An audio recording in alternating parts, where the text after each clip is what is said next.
Ah, Melbourne.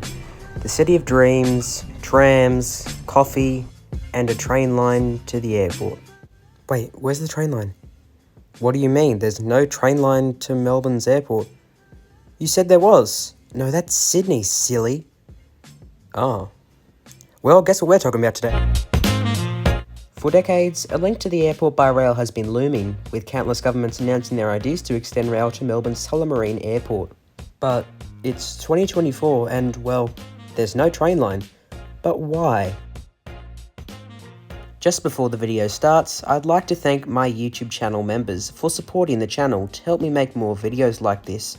By becoming a channel member, you get access to exclusive members-only videos, early access to new videos of mine including this one, and much more.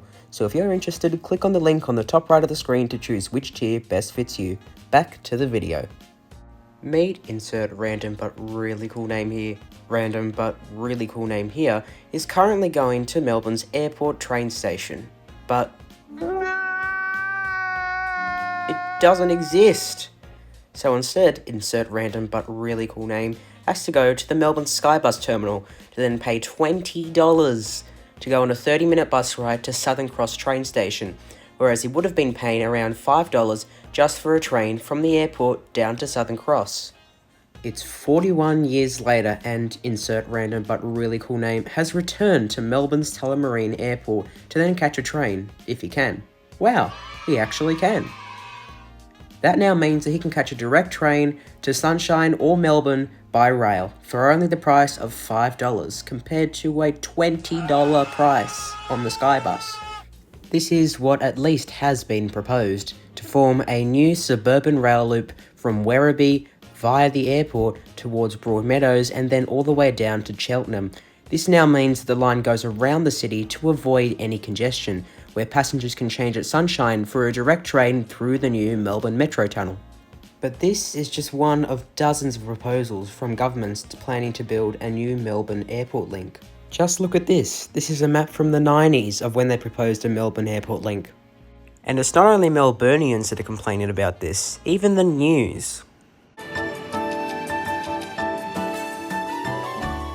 60 years ago, Melbourne was on the move. Everywhere you looked, the city was hurtling to the future. Tullamarine, Australia's new airport. Everything is new, even the hosties' uniforms. An air terminal equal to or better than anything, anywhere. A brand new international airport was opening, with a plan to whisk passengers by rail to and from the CBD. One thing hasn't changed. Melbourne Airport Rail still hasn't left the station. My father has been dead 25 years, and he was told before that the rail was coming.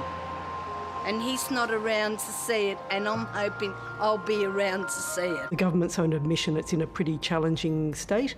So we've got net debt set to reach $188 billion by 27-28. I think the frustrating thing is that we are 99% there. The state government's allocated $5 billion, the federal government's allocated $5 billion. We're completely on board with this project and the airport is holding this up. This is one of the main sources of all the delays and pauses in the Melbourne Airport Rail Link project, the airport itself. You see, there's currently a major car park for commuters at Melbourne Airport, and they're proposing to build the new station above ground over the car park. However, the Melbourne Airport is suggesting them to build it underground, underneath the car park. So currently, the government and Melbourne Airport are now intertwined with each other and fighting over what they should do. In my opinion, the best idea is to have it built above ground, as they're not even considering having to drill a huge hole in the ground in the first place to fit in tunnel boring machines and to also cut out the station box, whereas above ground just means that they close small portions of the car park for a small amount of time for them just to add an overhead bridge and build the train station, much cheaper and much more efficient. However, some of you may be asking, what happened to the suburban rail loop? This is the problem. There are so many proposals for this project that I can't even keep up with it, nor the government itself.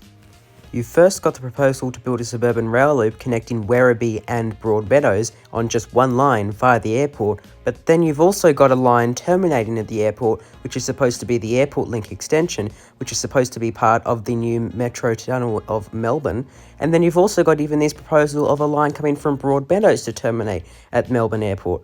There's just simply too many ideas being spread around the public. With all of this adding up, you then start to consider that maybe Melbourne doesn't need an airport rail link, or at least they just can't afford to build a Melbourne rail link. So just keep the buses? Well, here's how the SkyBuses work at the moment in Melbourne. At the moment, one of the main routes of the Melbourne SkyBus is from Melbourne's Tullamarine Airport to Southern Cross train station, and even myself has caught this route before, both to Southern Cross station and from Southern Cross station. The main reason that the SkyBus should at least go, or even just have a reduced service with the train line operating instead, is because it runs on one of Melbourne's busiest motorways, and as you can see here, it's quite clear during the day. However, this is off-peak. Compared to in-peak, it's, well, a dog's breakfast. Imagine having to pay $20 just to sit in traffic for 45 minutes. Overall, the government and Melbourne Airport themselves need to make their mind up as quickly as possible, because day by day, the project is being delayed, and what should have been already open by now is still not yet open, and passengers at Melbourne Airport still have to resort to catch an inaccessible bus service that not only causes pollution but also can get stuck in traffic many times, causing much delays. Not to mention, it's much more prone to being in car accidents, meaning that passengers can get injured more than being on a train. Of course, train crashes are more deadly, but however, because of all the technology nowadays, it is much less likely. And that sums it up, with construction sites for the new Melbourne Airport Rail Link still sitting around to this day and constantly changing because of the constant different changes to the project's landscape. What much can you do?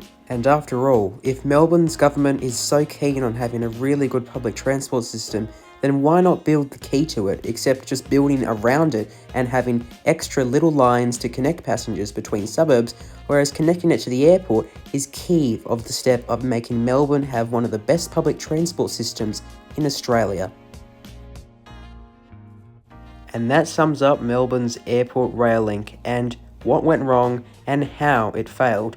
Just before this video ends, I'd like to give a massive shout out to TsetsTransport for providing a lot of the video footage in this video, such as the one you see right now, and also train clips. His channel will be linked on the top right of the screen and in the description below, so massive thanks to TsetsTransport for providing majority of the video footage for this video. I'd love to hear your opinions on Melbourne's failed airport link and how it may have inconvenienced you throughout the years. To be fair, I haven't been inconvenienced that much by having no airport link connection in Melbourne. However, I have had to carry lots of luggage onto that SkyBus once before when I visited Melbourne back in 2022.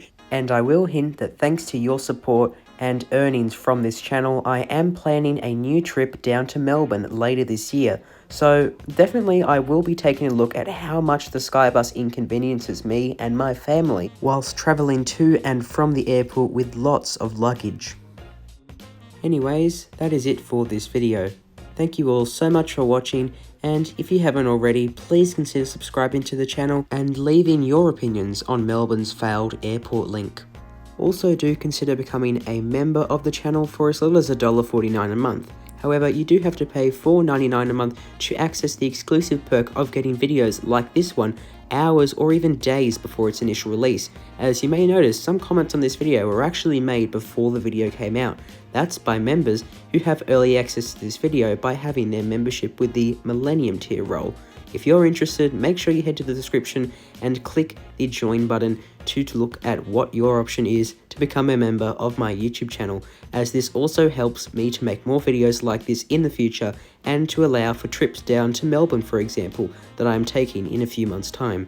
Thank you all so much for watching, please consider subscribing, and once again thank you to TsetsTransport for providing majority of the video clips. See you guys next time.